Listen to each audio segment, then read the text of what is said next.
Assalamualaikum warahmatullahi wabarakatuh. Perkenalkan, nama saya Caroline Iren dengan NIM G0024137. Pada kali ini saya akan melanjutkan penjelasan laporan anatomi 1.2 pada laporan yang kedua. Seorang merasa lemas pada tangan tepatnya di digiti 1-3. Tidak dapat berkontraksi saat jari digerakkan untuk menggenggam. Yang pertama, jelaskan inervasi pada muskulus di regio anterbrachii dan mamus. Yang kedua, jelaskan anatomi pada muskulus regio anterbrachium beserta kinesiologinya. Oke, jadi yang pertama, kita masuk ke regio anterbrachii terlebih dahulu. Jadi di dalam regio anterbrachii ini, kita lihat dari bagian ventral untuk fleksi manus itu khususnya kita masuk ke dalam lamina superficialisnya dulu. Kita lihat musculus yang paling superficial. Jadi di dalam superficial flex muscle-nya ini ada terdiri dari pronator teres muscle. Nah, selanjutnya ada juga flexor carpi radialis, ada palmaris longus muscle, terus ada juga flexor carpi ulnaris muscle. Nah, selanjutnya juga ada flexor digitorum superficialis muscle. Nah, ini berorigo di epicondylus medialis humeri. Dari pronator teres muscle, flexor carpi radialis muscle, palmaris longus muscle, flexor carpi ulnaris muscle, dan flexor digitorum superficialis muscle ini dia berinervasi di nervus medianus, kecuali musculus flexor carpi ulnaris ini dia diinervasi oleh ulnaris, nervus ulnaris nih. Berarti dari keempat ini itu diinervasi oleh nervus medianus, tapi kalau musculus flexor carpi ulnaris itu diinervasi oleh nervus ulnaris. Oke, selanjutnya kita cek ke dalam lamina profundanya. Kalau bagian lebih dalam lagi itu ada musculus flexor digitorum profundus nih, musculus digitorum profundus, flexor digitorum profundus, dan juga ada flexor pollicis longus. Selanjutnya juga ada musculus pronator quadratus. Nah, itu tuh bagian yang profunda, lebih dalamnya lagi gitu. Nah, baik dari musculus flexor digitorum profundus, musculus flexor pollicis longus, dan musculus pronator quadratus ini dinervasi oleh nervus interosseus anterior. Dia merupakan cabang dari nervus medianus, dan nervus ulnaris untuk bagian ulnar musculus flexor digitorum profundus. Jadi musculus flexor digitorum profundus ini diinervasi oleh nervus ulnaris juga. Oke. Ini gambarnya. Nih. Selanjutnya kita masuk ke bagian dorsal. Oke, kalau tadi udah bagian ventral, sekarang tuh bagian dorsal itu untuk ekstensi manus. Nah, kita masuk ke dalam lamina superficialisnya. Oke, jadi di dalam bagian superficialis itu ada musculus brachioradialis. Ini musculus brachioradialis. Terus juga ada extensor carpi ulnaris longus muscle. Terus ada juga musculus extensor carpi radialis brevis. Terus juga ada extensor digitorum, ada juga extensor digiti minimi. Jadi kalau misalnya extensor digitorum itu untuk yang jari-jari ini, tapi kalau yang digiti minimi itu khusus yang kelingking, makanya namanya minimi. Oke. Terus juga ada musculus extensor carpi ulnaris. Ini buat yang di daerah ulnaris di sini. Terus ada juga musculus anconeus. Nah, ini berorigo di epicondylus lateralis humeri, dan semuanya ini itu diinervasi oleh nervus radialis. Oke, selanjutnya ke bagian profunda, lamina profundanya itu ada 5. Nah, apa aja sih? Ada musculus supinator, ini musculus supinator, ada musculus extensor pollicis longus, ada musculus extensor indicis, ada juga musculus abductor pollicis longus, dan yang terakhir musculus extensor pollicis brevis. Oke. Baik musculus dari lamina superficialis dan lamina profunda itu diinervasi oleh nervus radialis. Selanjutnya ke regio manus. Nah, di regio manus ini ada terbagi menjadi musculi tenaris, musculi hypotenaris, dan musculi intermedii manus. Nah,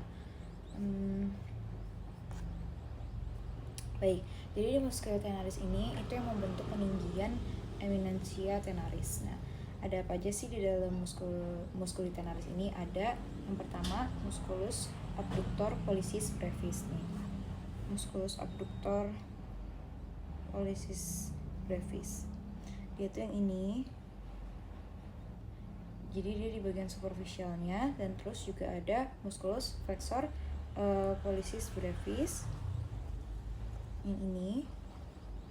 Terus juga ada musculus opponens pollicis ini, yang ini.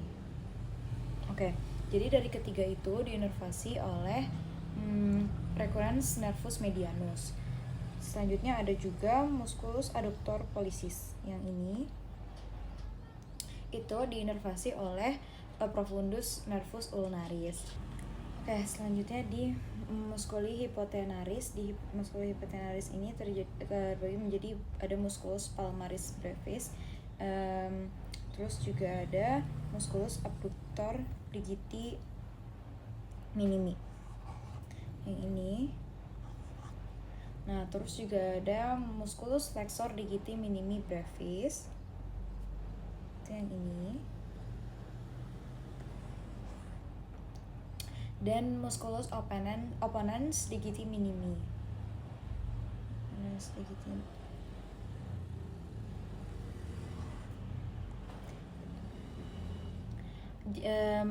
Itu diinervasi oleh kalau misalnya palmaris brevis diinervasi oleh superficialis nervus ulnaris. Kalau misalnya abductor digiti minimi, flexor digiti minimi brevis, musculus opponens digiti minimi itu diinervasi oleh profundus nervus ulnaris.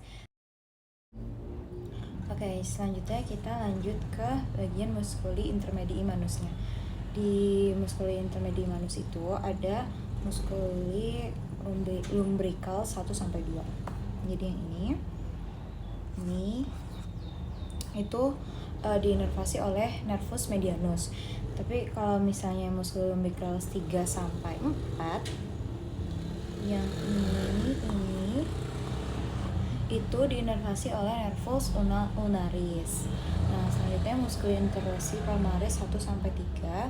Jadi ini ada musculus interossus palmaris 1-3 yang ini. Itu diinervasi oleh nervus ulnaris, dan musculus interosseus dorsalis 1-4 itu diinervasi oleh nervus ulnaris. Nih, ini ada musculus interosseus dorsalis 1 di sini. Yang 1-4. Tuh. Oke, selanjutnya kita masuk ke anatomi anterbrakii. Jadi di anatomi anterbrakii atau brachium ini ada ossa ulna. Ossa ulna ini bagian ventral. Ini kalau dilihat di bagian dorsal, dan ini adalah terbagi menjadi epiphysis proximal ulna, ada juga corpus ulna, dan ini juga ada bawahnya itu epiphysis dorsal ulna. Kita mulai dari epiphysis proximal ulna dulu. Nah, di epiphysis proximal ulna ini ada olecranon. Olecranon itu merupakan suatu tonjolan besar di sini nih. Itu yang akan menepati fossa olecrani humeri saat anterbrachium dalam posisi ekstensi. Oke, selanjutnya ada processus coronoideus. Ini processus coronoideus itu tonjolan berbentuk segitiga yang akan menempati fossa coronoidea humeri saat antebrachiumnya fleksi ini. Terus ada juga incisura trochlearis ini ya. Oke, selanjutnya ada incisura radialis. Dia di sini, ini. Terus juga ada tonjolan tuberositas ulna. Nah, terus ada facies subcutan dan ada daerah kasar untuk melekatnya anconeus. Oke, selanjutnya kita masuk ke corpus ulna. Nah, ini tuh corpus ulna kan. Nah, corpus ulna ini terbagi menjadi 3 margo. Ada margo anterior, ada juga margo posterior, dan ada juga margo interoseus. Nah, gimana cara bedain itu? Kalau misalnya di margo anterior itu permukaannya lebih halus, tapi kalau misalnya di margo interoseus itu kayak ada kasar, lebih tajam gitu. Oke, selanjutnya corpus ulna juga terbagi menjadi 3 facies. Jadi facies anterior ini, facies medialis, sama facies posterior. Oke, selanjutnya ke epiphysis distal ulna. Epiphysis distal ulna ini jadi pada ujung distal ulna itu terdapat 2 peninggian. Kalau di sebelah lateral yang bagian lebih luar gitu, itu lebih besar dan membulat yang disebut capitulum ulna. Tonjolan ini mempunyai facies articularis yang disebut circumferentia articularis ulnae yang bersendi dengan incisura ulnaris radialis. Terus kalau misalnya yang di bagian medialnya itu lebih menyempit dan lebih menonjol yang disebut dengan processus styloideus nih. Processus styloideus. Ini perlekatan untuk diskus articularis. Oke, selanjutnya ke radii. Kalau tadi kita udah bahas yang ossa ulna, sekarang yang ossa radii atau radiolis. Jadi di situ ada caput radii.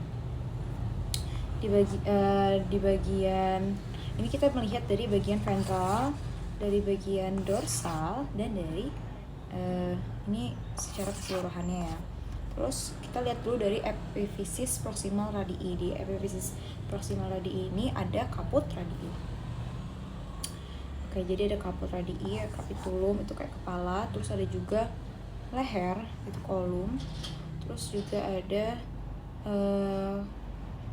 ini juga terlihat linea obliqua kayak garis menyilang gitu, dan ada tonjolan yang namanya tuberositas radii. Selanjutnya kita masuk ke kalau di dalam korpus radii itu ada tuberositas radii tadi ini. Itu sebenarnya bagian korpus radii yang merupakan tempat insersio dari musculus biceps brachii. Nah, terus kita masuk ke dalam bagian epiphysis distal radii. Di epiphysis distal radii itu bangunan pentingnya ada incisura ulnaris ini. Terus ada tuberculum dorsal. Terus ada di sini tuh ada facies ya, kayak cekungan gitu. Facies articularis carpi dengan tulang scapoideum. Kalau ini facies articularis carpi dengan tulang lunatum. Nah, ini yang tadi yang processus styloideus radii. Oke, selanjutnya saya akan menjelaskan di musculus anterbrachii. Jadi di musculus anterbrachii ini ada namanya musculus brachioradialis dan juga ada musculus anconeus. Ini musculus anconeus. Terdapat juga extensor carpi ulnaris. Jadi dia mengarahnya ke ulnaris, ke lateral. Habis itu selanjutnya ada ke extensor digiti minimi, ini yang bakal nyambung ke jari kelingking. Selanjutnya ada extensor digitorum. Dan selanjutnya ada ekstensor carpi radialis brevis yang ini. Dan ekstensor carpi radialis longus. Ini yang paling panjang, makanya namanya radialis longus. Oke. Ini selanjutnya kita lihat dari posterior view-nya. Itu ada ekstensor carpi ulnaris yang ini. Sama ada musculus extensor digitorum, ada musculus extensor pollicis longus yang ini, dan ada juga extensor carpi radialis longus, extensor carpi radialis brevis, dan ada extensor pollicis longus. Ada juga di sini ada extensor indicis, musculus extensor indicis. Selanjutnya ada musculus abductor pollicis longus. Jadi karena ini paling panjang, ini makanya namanya abductor pollicis longus. Terus terdapat juga abductor pollicis longus dan extensor pollicis brevis yang ini. Oke, selanjutnya kinesiologinya itu kalau di itu ada namanya pronasi dan supinasi. Supinasi itu kayak gini, kayak telapak tangan itu menghadap ke atas. Kalau misalnya pronasi, telapak tangan menghadap ke bawah. Dimana pada saat supinasi itu radius dan ulnanya itu paralel, sejajar. Sedangkan kalau misalnya pas pronasi itu radiusnya itu berputar ke arah ulna. Tuh. Sekian dari saya, terima kasih. Wassalamualaikum warahmatullahi wabarakatuh.